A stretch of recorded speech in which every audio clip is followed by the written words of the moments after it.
Bom, eu quero fazer uma reflexão com vocês hoje, porque eu tenho descoberto que se nós não tomarmos muito cuidado, nós vamos esquecer o reino e nós vamos focar num feudo.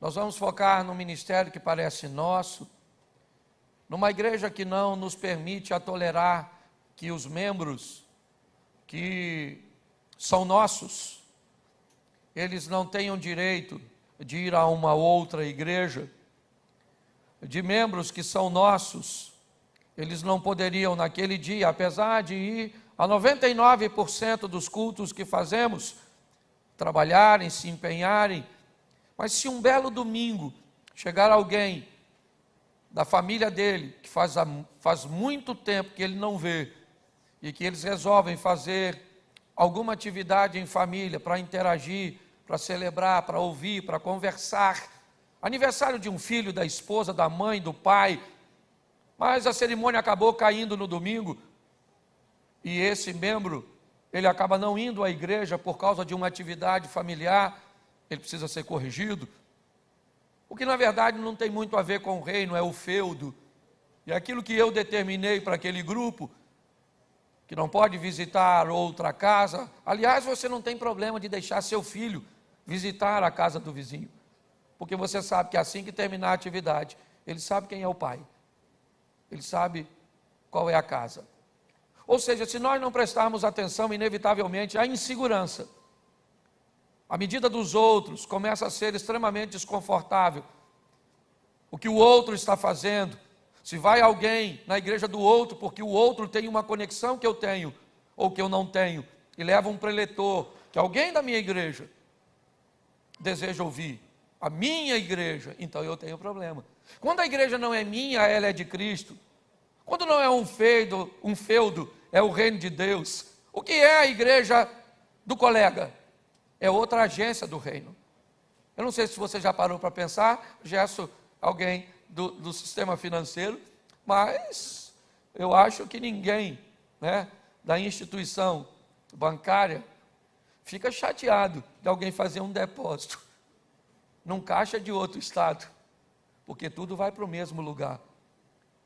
Se nós ampliarmos a nossa visão, vamos entender que o que somos, talvez gerentes, diretores, ou até, por que não dizer, presidentes, mas apenas de uma instituição, cujo qual o rei é o mesmo, o reino é o reino de Deus. Quanto mais rápido nós amadurecermos e entendermos a medida do outro, e todas as vezes que nós ampliarmos a nossa visão, vamos nos deparar com pessoas com ministérios maiores do que o nosso. E por que é isso? Porque é o que Deus separou para ele, porque talvez ele esteja num lugar onde eu não estou, porque os recursos deles eu não tenho, e talvez eu nunca vou ter, porque não é aquilo que Deus separou para mim, e eu preciso ser maduro para entender isso. Quanto mais rápido nós, ao nos encontrarmos, pararmos de ter o interesse de saber qual é a arrecadação da sua igreja, quantos membros ela tem,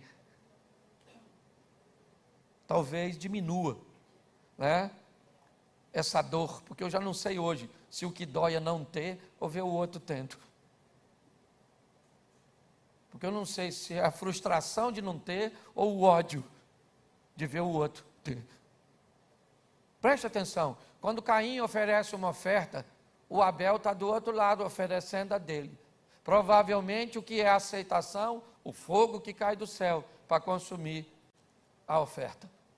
E aí os dois colocaram a oferta. Tá certo? Então vamos lá, o Caim botou a oferta dele, o Abel botou a oferta dele, até porque o texto inicia dizendo que trouxe Caim a sua oferta, o que me parece que a iniciativa de ofertar foi do Caim e não do Abel. O Abel, quando viu o Caim oferecer a oferta, o que ele fez foi lá e falou, vou ofertar também, botou a oferta. E agora nós vamos ver qual das duas vai ser aceito. E qual foi o problema dessa história? é que Deus escolheu uma oferta. Aí eu pergunto a você, o Caim ficou chateado, muito chateado, porque a oferta dele não foi aceita, sim ou não? Sim ou não, gente? Claro que não.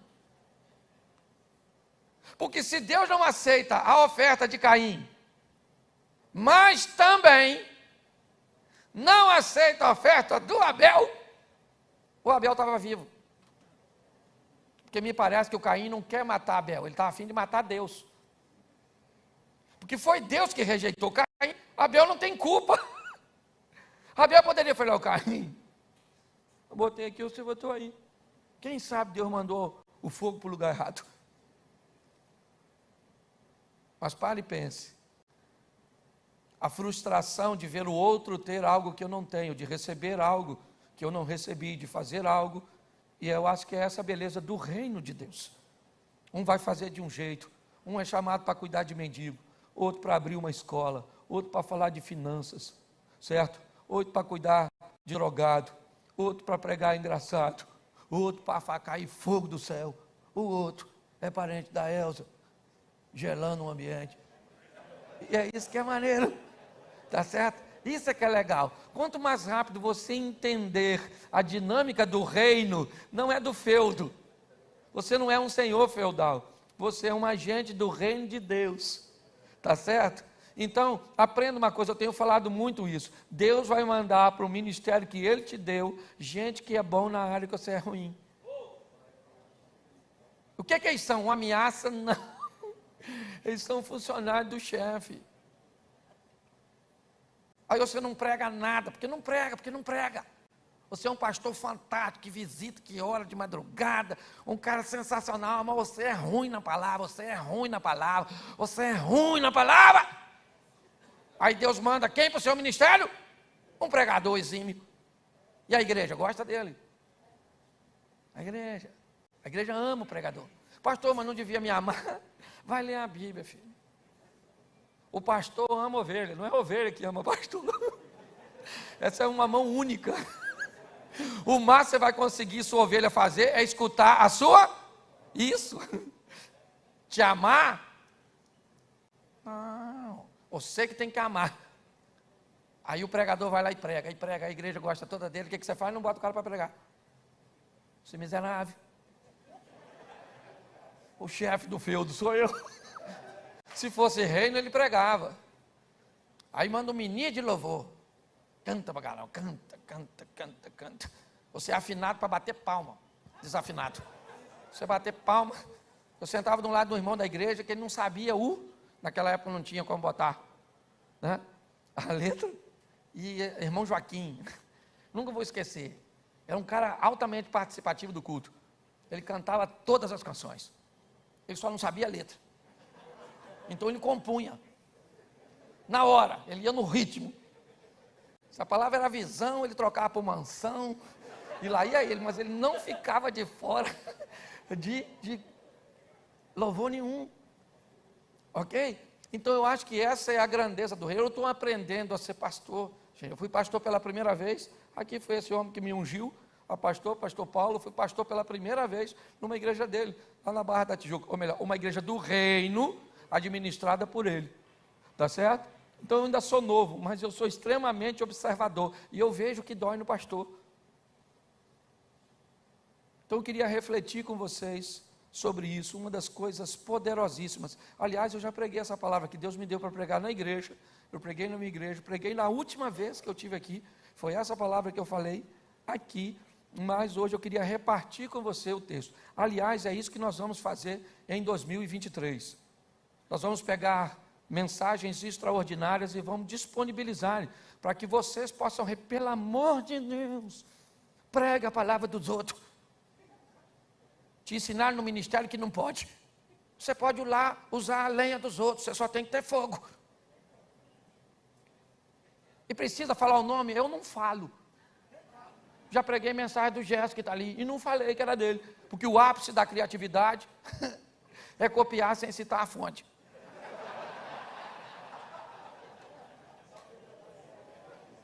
Então, pastor, Ele tem problema com isso, pregar a mensagem dos outros. Pelo amor de Deus, nós vamos botar esboços, ok? Vamos alimentar nossa rede, para que você tenha condições de crescer. Pregando suas mensagens, pregando mensagem dos outros. Você tem uma mensagem sensacional, passa para a gente depois. Quem sabe a gente não pode usá-la. Nós só vamos ter franqueza. Pastor, que mensagem extraordinária. E a senhora diz, meu Deus do céu. Isso é ruim demais na conta. Ô irmão, nós vamos orar. Para ver se Deus quer que isso vá contaminar a mente dos outros. Não é verdade? Ou então nós vamos olhar e falar, rapaz, isso aqui é fenomenal, é sensacional, é extraordinário, ok? Nós só não vamos colocar o Criador de ninguém. O autor a gente não coloca, a gente pega a mensagem e coloca lá. Eu acho que no comércio tem que ser mais que uma reunião. Vocês têm que sair daqui levando alguma coisa daqui, é verdade, num ponto de encontro. Mas muito mais do que isso, durante o mês, você precisa acessar as nossas redes sociais, poder tirar alguma coisa, poder enviar alguma coisa, tá certo? É isso que nós estamos tentando organizar. Não é fazer nada de novo. Chegou até aqui e olha, chegou até aqui e louvado seja Deus por isso. Mas eu tenho visto hoje, e aí eu queria que você abrisse sua Bíblia. Abra sua Bíblia, Deuteronômio primeiro, né? Em primeiro lugar, Deuteronômio. Não estou criando outro livro, não. Deuteronômio, capítulo 30,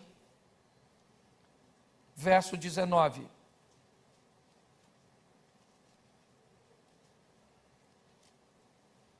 Amém? 30, 19, diz assim: os céus e a terra tomo hoje por testemunho contra vós, de que te tenho proposto a vida e a morte, a bênção e a maldição. Escolhe, pois, a vida, para que vivas tu e a tua descendência. Feche seus olhos, Pai, em nome de Jesus. Eis aqui a tua palavra, continue falando conosco. Usa-me como um canal de bênção nesta hora, em nome de Jesus. Amém. Você pode dizer amém? Amém. Glória a Deus. Vamos lá. Eu quero começar daqui porque Deus, Ele traz uma mensagem universal. Ele diz, os céus e a terra eu tomo por testemunha hoje. Onde quer que você esteja, seja você quem for, eu quero que você entenda que os céus e a terra vão testemunhar o que eu tenho para você. Eu tenho uma proposta para você. Ela envolve vida e morte. Essa proposta envolve bênção e maldição. Quando nós olhamos para isso, nós começamos a entender que não há uma terceira opção. Não há uma opção, por exemplo, eu não quero estar incluso em nenhuma das duas. É os céus e a terra, ok? E a proposta é vida e morte, bênção e maldição. Quando você vai ler um texto, por exemplo, que fala sobre as bênçãos do Senhor vai te seguir, você vai descobrir que 14 versículos são direcionados àqueles que fazem tudo certo, serão abençoados ao entrar, ao sair, terão as bênçãos do Senhor do seu lado. Me parece que a partir do versículo 15 do mesmo capítulo, começa uma história que vai acabar aproximadamente com mais 32, 33 versículos, talvez até mais que o dobro. Todas essas informações são pautadas em maldições. Preste atenção. Me parece que assim como as ervas daninhas, né? Semana passada eu, no intertravado lá do sítio, estava cheio daquelas ervazinhas, né? Que a gente chama comumente de pé de galinha, nascendo entre os bloquetes da passarela. Então eu estava com uma enxadinha, aí eu passei e cortei todas elas. Final da tarde deu uma chuva. E 2 dias depois, os pés de galinha estavam com 10 centímetros. Aqueles infelizes. Eu plantei uma palmeira que eu queria.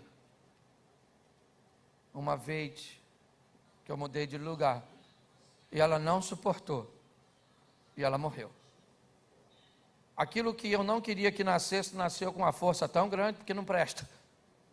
E aquilo que eu queria, certo? Que crescesse, acabou morrendo, porque era frágil demais.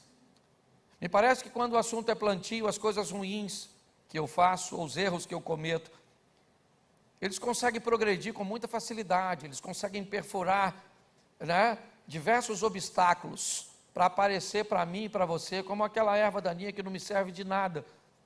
Mas todas as vezes que plantamos coisas boas, me parece que o processo é um pouco mais moroso, um pouco mais lento, e nós temos que também entender e respeitar tudo isso.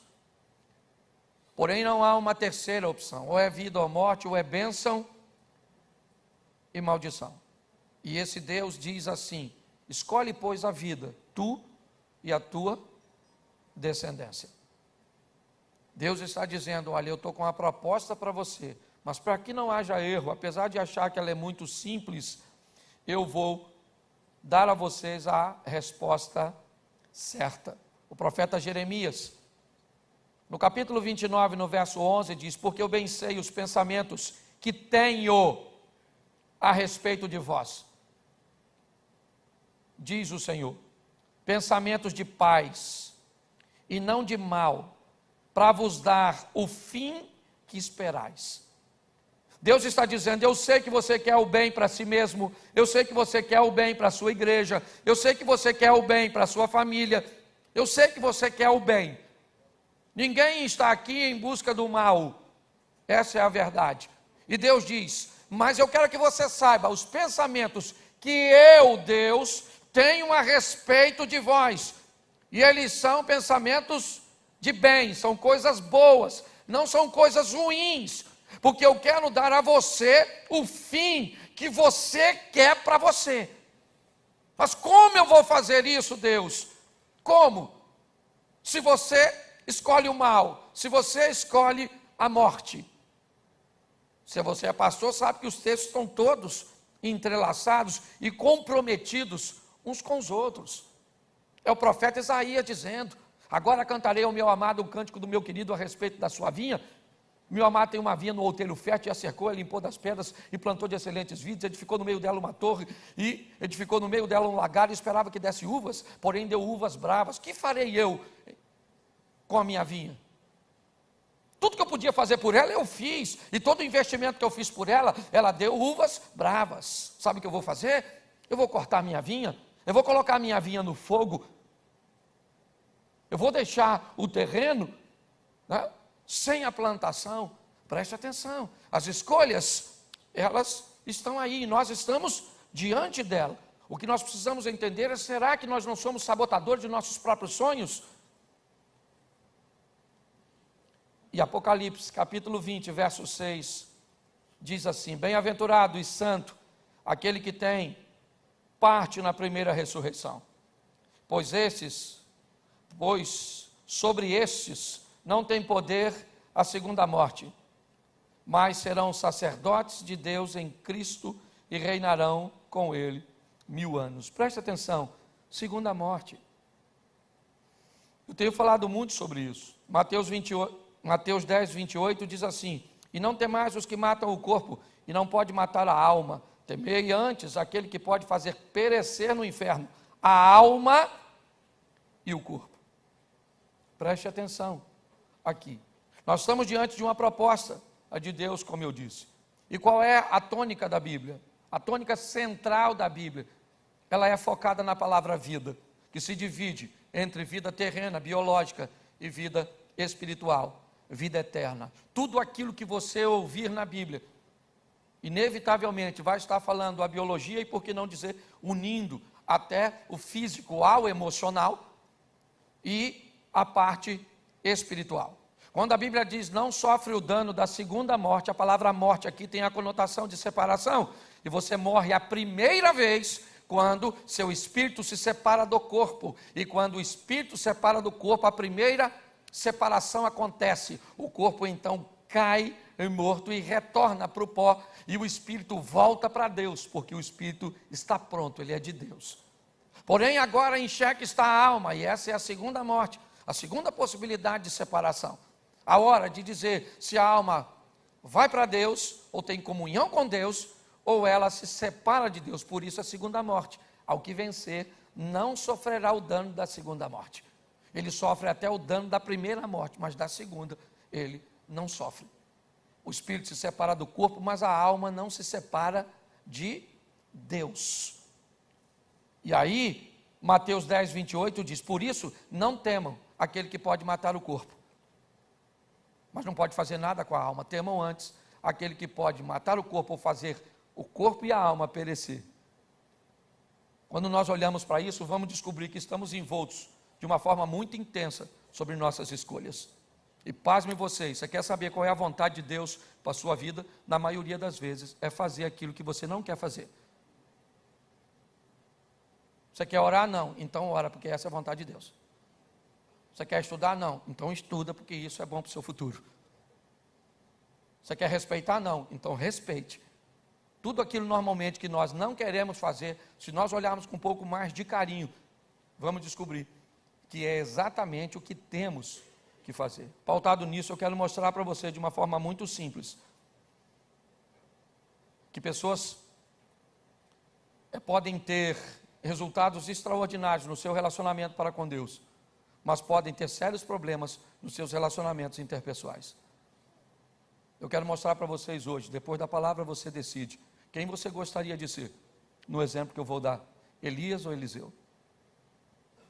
Eu queria que você analisasse com carinho, porque são dois homens de Deus. Em algumas tradições em Israel, algumas famílias mais ortodoxas e tradicionais, até hoje tem uma cadeira vazia em sua mesa, onde fazem as suas refeições, aguardando que um dia, quem é que apareça lá? O profeta Elias. Tá certo? Mas a minha pergunta é, quem eu gostaria de ser de verdade? Elias ou Eliseu? Se eu tivesse a possibilidade de mapear um deles, de modelar um deles, quem é que eu gostaria de ser? No que diz respeito ao relacionamento com Deus, talvez seja uma grande incógnita. Os dois são muito próximos. Aliás, no que diz respeito ao relacionamento com Deus, eu até me interesso mais por Elias do que por Eliseu. A maneira cuja qual ele vivia, a intensidade do que ele viveu com Deus. Mas como eu disse que a Bíblia está focada em duas vidas, uma eterna, que é a principal, mas também uma terrena. Será que não é legal eu dar uma olhada junto com você sobre como Elias manteve seus relacionamentos interpessoais? Será que nós não vamos olhar e ver que pessoas podem ir para o céu e encontrar com Deus, e eu tenho certeza absoluta que Elias e Eliseu estão lá. Porque tem gente que é fantástico no seu relacionamento para com Deus, mas é terrível para com seu relacionamento com o próximo. E eu nem sei direito como é que isso funciona. Porque se a Bíblia diz, como é que eu posso amar Deus que eu não vejo, se eu não consigo amar o próximo que eu vejo? É lógico que amar e gostar são coisas diferentes. Eu tenho que amar a todos, mas não preciso gostar de todo mundo. Tem gente que você prova e não gosta. Então pare de querer se relacionar com todo mundo, porque quem começa achando que todo mundo é bom, termina achando que todo mundo é mau. Quem começa querendo se relacionar com todo mundo, termina sozinho e não quer se relacionar mais com ninguém. E o que você precisa é apenas estabelecer um relacionamento sadio, saudável e de seleção para a sua vida. Então vamos aqui, primeiro livro dos Reis, assim que Elias aparece, no capítulo 17, verso 1, diz assim: Então Elias, o tisbita dos moradores de Gileade, disse a Acabe: Vive o Senhor Deus de Israel, perante cuja face estou, que nesses anos nem orvalho nem chuva haverá, senão segundo a minha palavra. Diga minha palavra. Diga de novo, minha palavra. Olha para mim. Elias está muito chateado, ele está muito aborrecido, provavelmente até mesmo amedrontado. Por quê? Porque a gestão de Acabe é sensacional. Quando você vai ver os reis de Israel, Acabe é um cara fantástico, ao lado de Uzias, talvez os maiores estão ali, a nível de construção, de aliança. Ele é um cara fantástico. O povo cresceu, se consolidou, se estabeleceu, é verdade. Porém, espiritualmente, foi muito degradante. Ele se casou com Jezabel, filha de Etbaal, que era rei do Sidônio. Jezabel é uma mulher forte, trouxe para o meio, né, do povo de Deus, aquela adoração, aquela coisa toda. Jezabel era uma mulher doida, certo? fantástica, mas doida. E o tal do Acabe casou com a dona. E aí, espiritualmente, ela ficou chateada, começou a matar profeta. Ela era bagunçada das ideias. Não estou aqui para falar mal dos outros, mas eu preciso só te dar a informação, ok? Aí Elias está muito revoltadinho com tudo isso, sim ou não?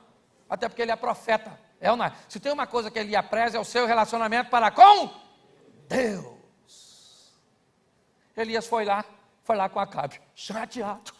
Ele diz, aí Acabe, falar uma coisa para tu. Segundo a minha palavra, olha só, não foi Deus. Segundo a minha palavra, não vai chover nas terras que tu administra. Virou as costas e foi embora. Segundo a minha palavra, Deus só validou, mas quem falou foi tu. Tá bom. Ele esqueceu de uma coisa muito simples, é quem morava lá. Se acabasse a água para os outros, acabava para ele também. Cuidado com quando você está nervoso, para você não falar besteira. Controle sua língua, porque se Deus vai lhe dar o que tu fala, você está às vezes lascado. Secou tudo, sabe o que o Acabe falou? Vamos matar o Elias? Por quê? Porque ele falou que é a palavra dele. Então nós matamos ele, a palavra dele cai e nós tomamos água. Olha que coisa maluca. Um obediente que é Elias, sim ou não? Correndo de um desobediente que é Acabe. Não parece confuso? Porque é que um desobediente persegue um obediente. Porque falou demais. Elias não tinha nada que falar isso. Não chove. E Deus falou, sabe o que Deus falou para ele? Foge. Não era para Deus falar, fica aí meu filho. Deus falou, eu não mandei você falar nada. Você é responsável por aquilo que você fala. Então, foge que o Acabe está chegando aí para te matar. Você está rindo do Elias? Ah, não. Você está lembrando de você em alguma ocasião. Quando você falou demais e depois teve que ser perseguido. Sim ou não? Por sua esposa, por seu vizinho. Qualquer um. Sei lá. Ou pela desgraça que te aconteceu. Porque o problema é que às vezes nós não pagamos na mesma hora e nem na mesma moeda. Presta atenção. O Jacó deu uma pernada no Esaú. Sim ou não? E casou e recebeu a benção. Resolveu o problema? Ela fugiu. A mãe dele, a Rabiaca, falou, foge meu filho, foge que seu irmão não está doido para te matar. Ele fugiu. Longe do Esaú. Olhou uma garotinha que apacentava a ovelha, uma tal de Raquelzinha, maneira pra caramba. Falou, rapaz, que mulher gostosa. Era pastor, mas era homem, louvado seja Deus. Que mulher gostosa. E aí falou, eu estou a fim de casar com ela. O pai dela falou, você tem dinheiro? Ele falou, igual todo homem que quer casar. Não tem. Ele falou, então você trabalha? Ele falou, 7 anos. Ele falou, 7 anos, moleza, para pegar a Raquelzinha. No dia do casamento, não sei se ele bebeu demais, porque eu não sei como é que um maluco casa com uma mulher e não vê que não é ela. Para mim, ó, isso aqui, ó. Manguaçou, entrou na tenda, passou o cerol na Lia. Lia tinha um olho para arquibancada, o outro para geral, bagunçadinho. E o que aconteceu? Sabe o que aconteceu? Ele foi traído, sim ou não? Sim ou não? Sim ou não? Porque não deu para fugir da traição. Ele plantou lá atrás, fugiu, mas a traição foi atrás dele. Eu te pego lá na curva. Cuidado com o que você fala. Ele está lá. Mas ele falou que não ia chover. E não chove. E os corvos estão trazendo, porque Deus falou que os passarinhos vão trazer comidinha para tu. E Elias come da comida. Mas está dormindo no chão, pedra como um travesseiro. Um olho aberto, outro fechado para fugir das feras. E secou a água. Aí ele estava comendo, mas está engasgando. Aí Deus chegou lá e falou, o Acabe está bem chegando aí com a milícia dele, os milicianos. Então levanta, meu filho, e vai para a Sarepta que eu conversei com a viúva lá, que ela vai cuidar de tu. Ele falou, então beleza, vamos lá para a viúva. Deve ser melhor que o corvo. Uma viúva maneira. Maneira para quê, rapaz? Falou besteira e agora colhe. Chega ele em Sarepta, fora dos termos administrativos de Acabe, pois Acabe não iria perseguir. Ele ia lá, chegou lá, o que ele viu? Uma viuvinha, maneirinha assim, catando uns gravetinhos. Ele falou assim, ela deve conhecer a viúva que vai cuidar de mim. Porque essa aí não deve estar, essa aí está na pela, com a boleba de gude só. Se perder, tem que sair da brincadeira. E Deus falou, aí a mulher que vai cuidar de tudo. Maluco, que saudade do corvo. Você está rindo, mas é o grande desafio nosso, gente. Certo?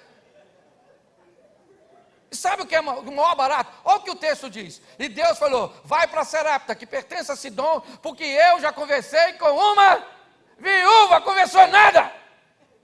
Ué, Deus mentiu? Não, só vou te explicar o que é conversa. Ele chegou lá e falou assim, dona, a senhora me dá água? Ele falou assim, ela deve ter pensado, eu não sabia quem ele era. Se ela soubesse que foi ele que fechou o registro, não tinha dado água para ele. A senhora me dá água? Ela falou, a água rola, tá meio escasso, mas dá para dar. Aí quando ela está indo, ele falou assim, eu também estou com fome, que os corvos não vieram atrás de mim não. A senhora tem um bolo? Ela falou, ih, aí não rola. Não rola. Eu só estou com um gravetinho aqui, tem uma farinhazinha, um negocinho aqui, tá? E vou fazer um bolinho só. E aí ele falou assim, olha, faça como a tua palavra, mas traz para mim primeiro. E eu te dou a garantia. E quando ele diz, eu te dou a garantia, Deus que disse que ia conversar com ela, deu a ela.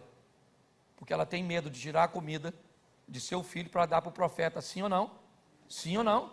Mas ele disse para ela, não tem mais, porque a farinha e o azeite não terminam. Ok? Mas está lá o cara lá, vivendo aquela vidinha com aquela viuvinha. Pensãozinha ruim, comidinha escassa. Pensa num cara bagunçado. Lá volta ele, para a gente adiantar, até porque você conhece o texto melhor que eu. Lá vai ele, Deus falou assim, agora vai lá e encontra com Acabe. Ele falou assim, vamos lá falar com Acabe. Acabe quando vê Elias, diz, olha o perturbador de Israel. Elias falou, perturbador é teu pai e a tua mãe. Não foi assim que disse, foi seus pais, eu só estou traduzindo. Tá certo? Teu pai é tua mãe, que perturbador, sua peste de reizinho dos infernos. É mais ou menos isso. Certo? Beleza? Faz aquela coisa lá do encontro com os profetas de Baal no Carmelo. Uma chance evangelística sensacional.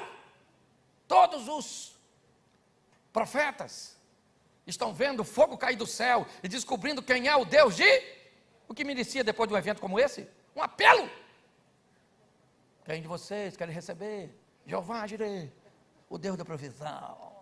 Mas não, sabe o que Elias falou? Matar essas pragas tudo. O cara ruim para lidar com gente. Por isso que andava sozinho. Quando eu era garoto, o nome disso era espalhamontinho, gangorra. Sentou, o nego levanta, porque é chato de tudo. Já viu, você senta para conversar da Bíblia, o cara parece que sabe tudo. Parece que foi ele que escreveu. Deixa eu falar também, não fala nada. Não, porque o filósofo, que ele nem sabe quem é o miserável, ele ouviu na academia. Chato. Ele ia vir lá. Aí, vai chover. Ele tem um garoto assistente dele. Falou, garotinho, dá um pulinho lá para ver se tem um no vizinho. Ele falou, garoto. Depois da 7ª vez, ele falou uma coisa para você. Tem uma no vizinho ali, mas ela é muito pequenininha. Ele disse, então, vai chover. Ele vai conversar com Acabe e diz, Acabe, aparelha seu carro e desce, porque vem aí uma grande chuva.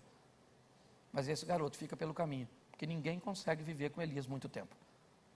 Só quero te mostrar que era um homem para relacionamento com Deus extraordinário, mas com pessoas era... Sabe o que ele quer? A aprovação de Acabe. Quando ele mata os profetas, o fogo cai, ele vai para Acabe, ele diz, esse cara é o rei de Israel, agora ele tem que estar convencido de quem é Deus, e ele vai procurar Acabe, Acabe o rejeita, corre para casa e avisa, Jezabel, Elias, matou os profetas do seu pai, tudo. Jezabel falou, o quê? Avisa ele que amanhã, a essa hora, ele está morto, mortinho. Ele ia sair correndo. Não dá para entender crente. O cara pede para cair fogo do céu, ressuscita o filho, é o corvo dando comida, é tudo, e agora ele foge. Nossa, está fugindo de quê, Elias? Da Jeza. O que ela quer? Me matar. E agora, quem poderá me defender? Oh, pelo amor de Deus, crente. Pô, Deus já te deu vitória para caramba lá atrás, e hoje você está correndo de algo que Deus continua onde sempre esteve e pode te proteger? Entra numa caverninha, E fala que quer morrer. Queria morrer uma droga. Se quisesse, ficava lá, Jezabel matava ele. E Deus terceirizava o serviço, não é verdade? Porque ele está estressado, cansado, aborrecido, ele está igual você fica às vezes, Senhor, me leva. É brincadeira, eu só quero resolver meus problemas. Me leva é força de expressão, leva todos os problemas e deixa eu. Porque eu nunca vi ninguém com vida boa pedindo para Deus voltar. Para Jesus, volta agora, Jesus. Preciso deixar minha Mercedes para alguém, minha casa de praia, minha vida fantástica, minha família perfeita. Todo mundo que pede para Deus voltar é porque o negócio está ruim. Senhor Jesus, volta logo, Pai. Nossa, resgata o teu povo das trevas para a maravilhosa luz. Essa é a oração do lascado. A oração do bem-sucedido, você diz, louvado seja o Eterno, muito obrigado, Senhor, pela vida. Se eu quiser voltar, volta no ambiente seletivo, mas evita o coletivo, para eu não ir agora que eu estou maneiro pra caramba. Você está rindo, mas essa coisa é séria. Já parou para pensar nisso? Não, deixa que eu penso, sou doido. Mas ele falou que quer morrer, quem é que está escutando tudo? E Deus validou. Quer morrer? Ô Elias, faz o seguinte, come essa comidinha aí, dá uma voltinha aí de 40 dias, dá um pulinho, unge Jeú, certo?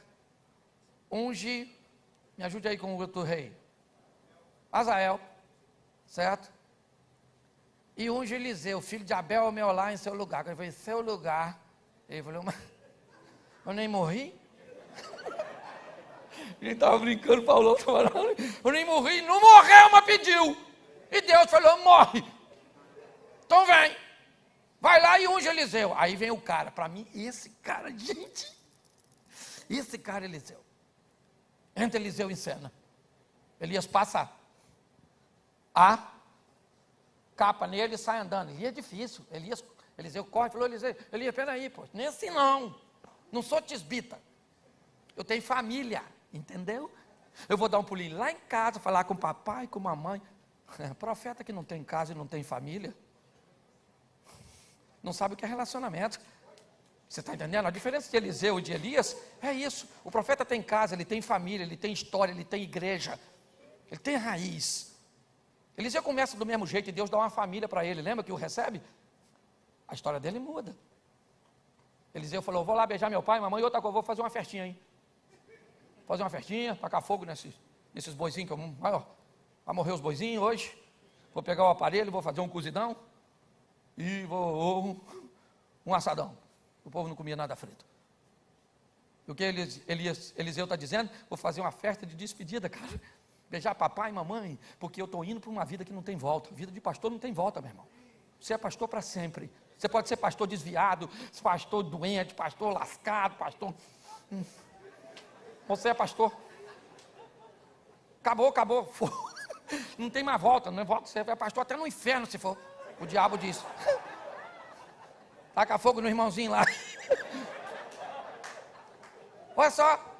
Pastor, ele foi lá e tacou fogo em tudo. Virou as costas e falou, Elias, vamos embora. Andar com Elias.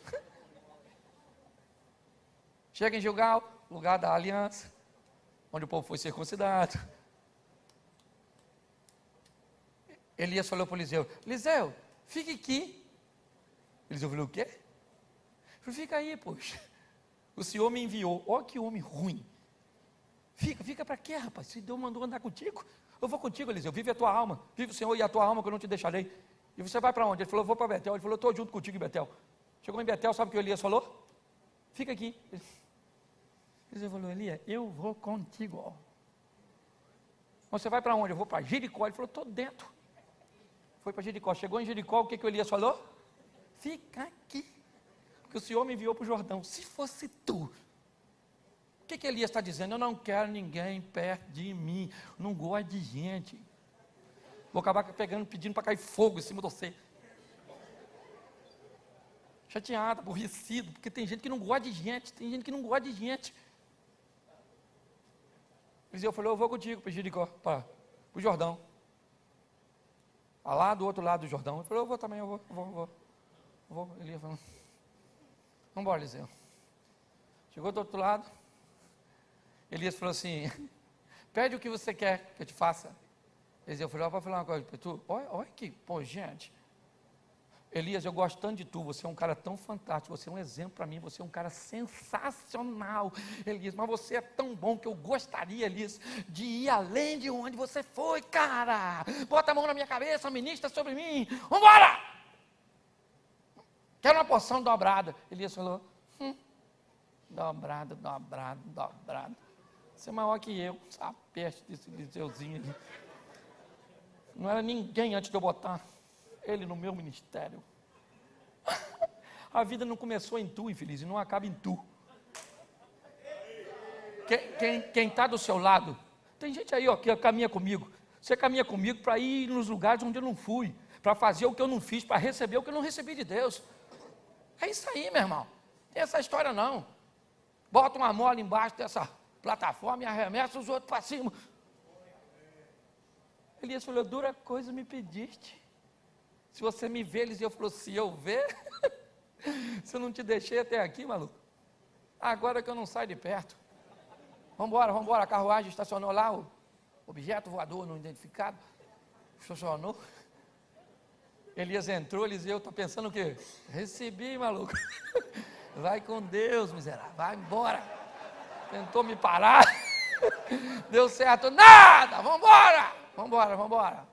Rasgou a capinha dele, pegou a do Elias, pegou a capa do Elias, ó. Olhou para o Jordão e falou, oi Jordão, Elias já subiu, maluco, esse cara sou eu. 50 profetinhas estão do outro lado, olhando tudo acontecer do outro lado do Jordão, porque a maioria das pessoas vão ficar olhando do outro lado o que Deus está fazendo na sua vida aqui, porque ninguém tem coragem de atravessar e do outro lado, lidar com os desafios, com os problemas, é ou não é? E Elias foi embora, sim ou não? Vida com Deus, o cara é fantástico, não é? Relacionamento com os outros. Aí entrou o Eliseu em cena, pensa, Eliseu, baixinho, gordinho, carequinha,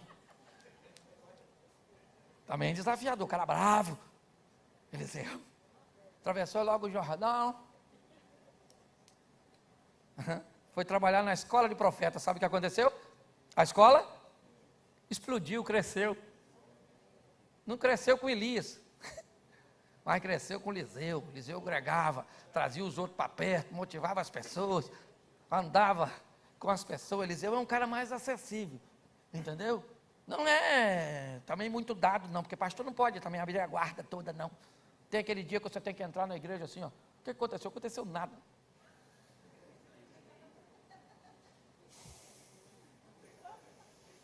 Olhando todo mundo como se você visse passado, presente, futuro, de todo. Você não está vendo nada, nem a sua vida, mas você parece que tem.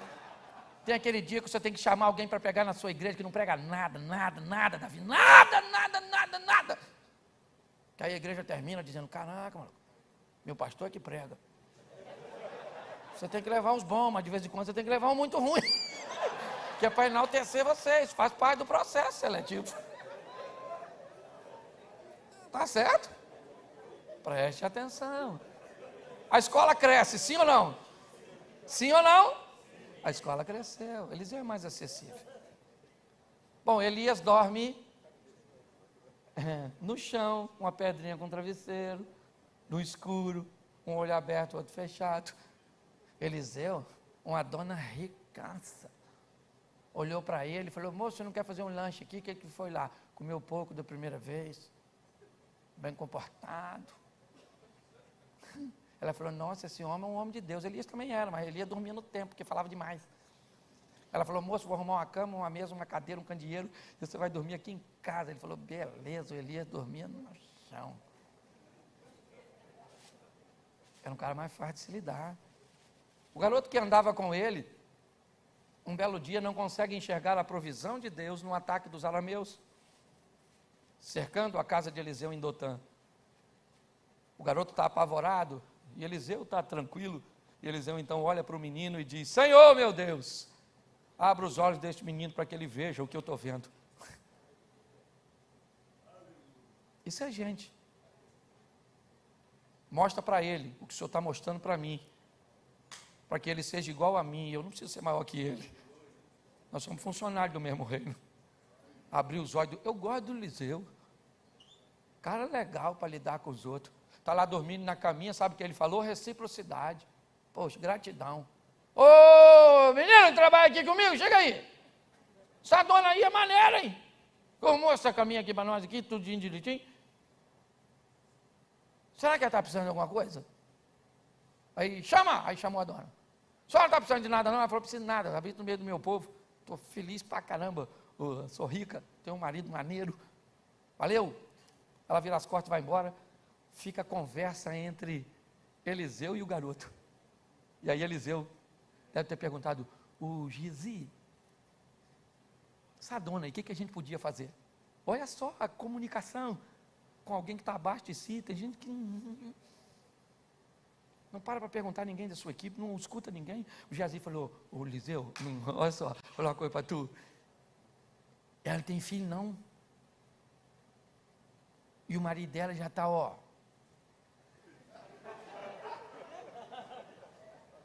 Prazo de validade, ó. Vencido. O cara já está, ó. Ruim. E a Bíblia, quando o assunto é sexo, já me perdoa, pastor.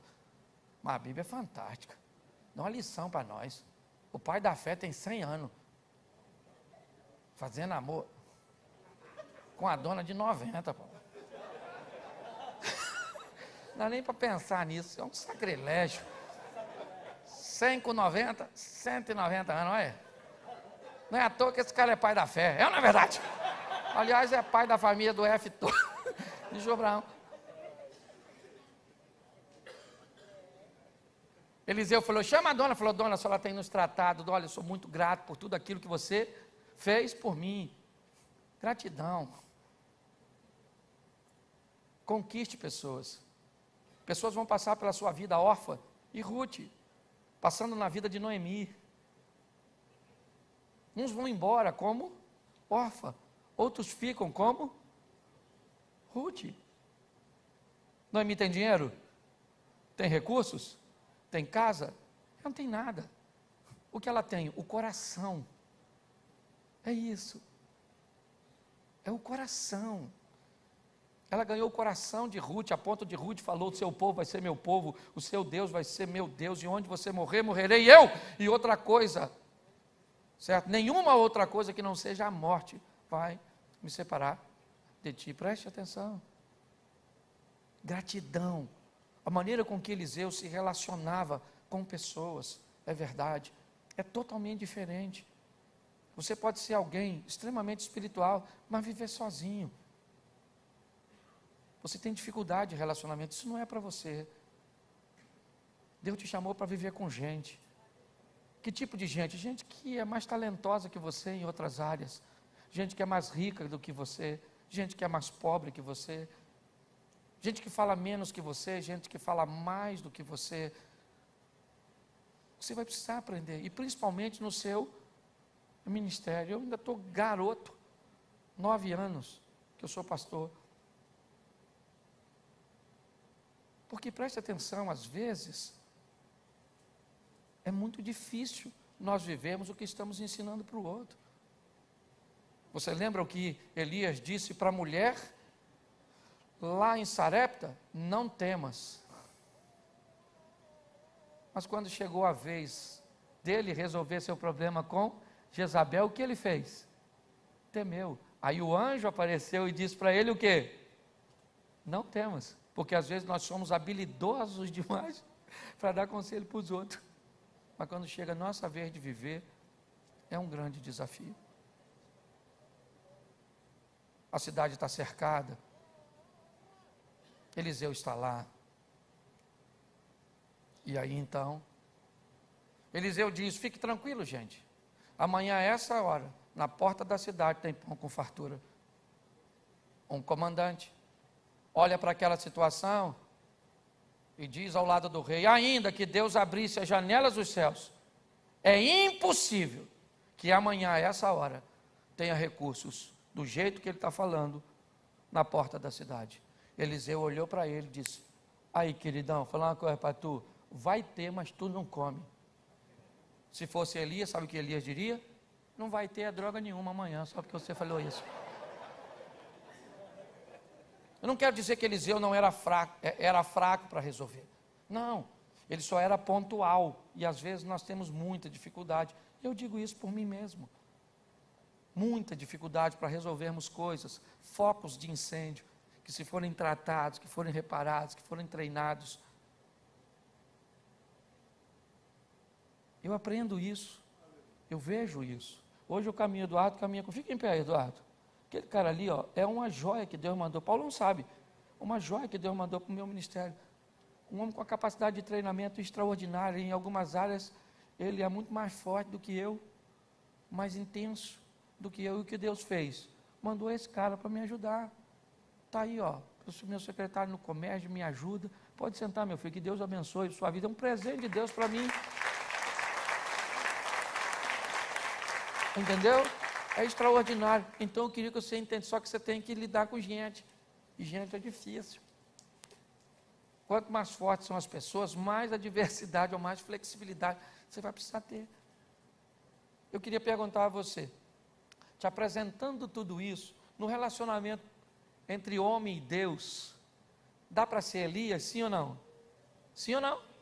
Dá para ser Eliseu? Agora, fala sério, para lidar com gente, caminha para dormir, comidinha, gratidão, escola crescendo. Quer comida de corvinho? Bebendo aguinha, viuvinha esquisitinha. Lembra que é crente. Bolo pequeno. Crente é bolo grande. Crente, ó. Elias era crente. Pouca comida ou muita comida? Conforto ou desconforto? No relacionamento com pessoas, você preferiria ser Elias ou Eliseu? Os céus e a terra estão por testemunha entre eu e você. Estou te propondo bênção e maldição. Você é aquilo que você quer ser. Entendeu? Você foi separado, irmão. Conversa com o chefe dos crentes. Fala com ele. Fala, Senhor, já tive vontade de parar de relacionar comigo. A menina falou isso comigo. Pastor, fugi de casa. Eu falei, você mora com quem? Ela falou, sozinha. Eu falei, sangue de Jesus tem poder. Então eu queria te inspirar hoje. Isso, eu queria inspirar você no comércio. Ok? Primeiro, trazer mais gente. Por quê, pastor? Porque tem que trazer esses pastores, não é para trazer qualquer um não. Traz esses pastores ruinzinho, baqueado. Lá, pastor, tem um pastor lá que tem 5 ovelhas. Ele fica olhando do sucesso daquele que tem 15. Aí os de 15 ficam falando, meu Deus, por que eu não tenho uma igreja de 50? Aí o de 50 olha e diz, eu queria uma de 500. Aí o de 500 olha e diz, aquele miserável tem uma de 5.000. E aí o outro tem de 10, o outro tem de... E a hora que chegar no céu? Aí tem lá 5.000, 10.000. Tem não, filho. Você tem até que tomar cuidado para não levar os outros e não ir. É porque tem uns irmãos que vai até levar os outros para o céu, só na porta. Chega lá com a pessoa, e aí? Vem o quê? Eu não sou guia. Mas eu não vou entrar não, trouxe só aqui, ó. E o que é essa sacola sua? Isso é uma roupa de banho. Fresquinha. Para onde eu estou indo? Cuidado que você pode estar rindo de você. É isso aí. Mais do que levar os outros, nós também temos que ir. Vale um amém essa palavra? Amém. Isso. Eu queria que você fechasse os olhos, ficasse em pé. Fique em pé primeiro, né? Depois fecha o olho. Fazer as coisas direito. Olha lá, fecha o olho primeiro. Nós temos aí um mineiro em nosso meio. Isso, nos visitando. Com o seu nome? Michael. Isso, seja muito bem-vindo, querido. Amém? É uma honra recebê-lo aqui no comércio. Deus te abençoe e abençoe seu ministério. Fala para quem está do seu lado assim, cuidado, para não levar os outros até na porta. É isso aí. Feche seus olhos, feche seus olhos. Pai, eu quero te louvar, te agradecer pelo privilégio de poder estar aqui, de inspirar meus irmãos, de caminhar com eles. Ó Deus, somos funcionários do mesmo reino. Muito obrigado por tudo aquilo que o Senhor nos tem proporcionado. Continua conosco nessa caminhada que não para aqui, aliás, que demora a parar. Tá certo? Porque a vida está muito maneira. E o Senhor tem nos abençoado. Se alguém quiser ir, Senhor, leva assim no secreto. Ok, quem está doendo e prefere o céu do que a terra, vamos embora, cante para subir. Mas deixa a gente aqui pregando o Evangelho, vivendo o extraordinário. Abençoa a nossa casa, a nossa família, a nossa saúde. Ó Deus, ó Pai, eu te agradeço em nome de Jesus.